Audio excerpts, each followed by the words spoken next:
صحابیہ ایک خاتون پیارے آقا صلی اللہ علیہ وسلم کی خدمت میں حاضر ہوتی ہے، عرض کرتی ہے اے اللہ کے رسول، اے اللہ کے رسول، اے میرے آقا میں آپ سے نکاح کرنا چاہتی ہوں۔ دیکھیں نکاح کتنا آسان تھا، وہ نکاح کا پیغام دیتی ہے، میری آرزو میری تمنا یہ ہے کہ آپ کے نکاح میں میں آ جاؤں۔ آقا خاموش رہے، دوسری دفعہ کہا، آقا پھر خاموش رہے، تیسری دفعہ اس خاتون نے کہا، آقا خاموش رہے۔ وہیں پر ایک دوسرے صحابی کھڑے تھے، انہوں نے عرض کیا اے اللہ کے رسول اگر آپ اجازت دیں تو میں ان سے نکاح کر لوں، اگر آپ تیار نہیں ہیں اجازت دیں تو میں اس کے لیے تیار ہوں۔ آقا نے فرمایا میں کیا اجازت دوں؟ اس خاتون کی طرف آقا مخاطب ہوئے، ان سے پوچھا یہ بتاؤ اگر یہ تیار ہے، اگر تم چاہو تو ان کے ساتھ تمہارا نکاح ہو جائے۔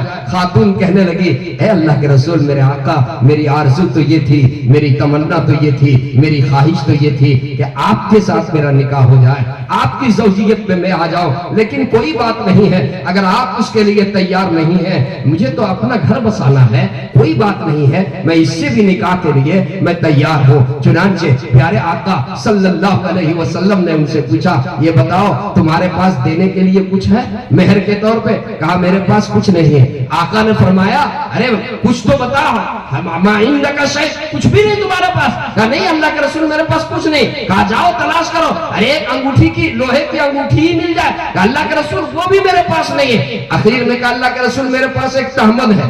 آقا نے فرمایا وہ تہبند ہی دے دو۔ کہا اللہ کے رسول پورا نہیں آدھے دوں گا۔ آقا نے فرمایا آدھے میں نہ تمہارا کام ہوگا نہ ان کا کام ہوگا۔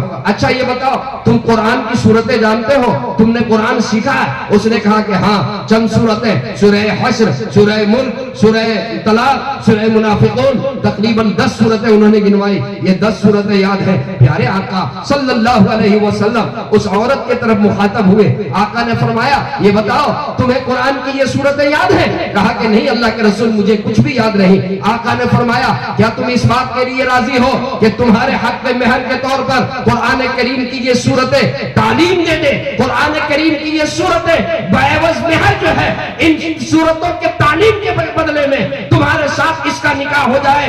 چنانچہ وہ عورت کھڑی ہو جاتی ہے، عرض کرتی ہے اے اللہ کے رسول مجھ سے زیادہ کون خوش نصیب ہوگی؟ یہ تو میرے لیے بڑی خوش نصیبی کی بات ہے کہ تعلیم قرآن میرے لیے مہر ثابت ہو جائے اور اس کے بدلے میں میرا نکاح ہو جائے۔ اس سے اور زیادہ خوش نصیبی کی کیا بات ہو سکتی ہے؟ اے میرے نوجوانوں ذرا سوچو، ذرا سوچو نکاح کتنا آسان تھا۔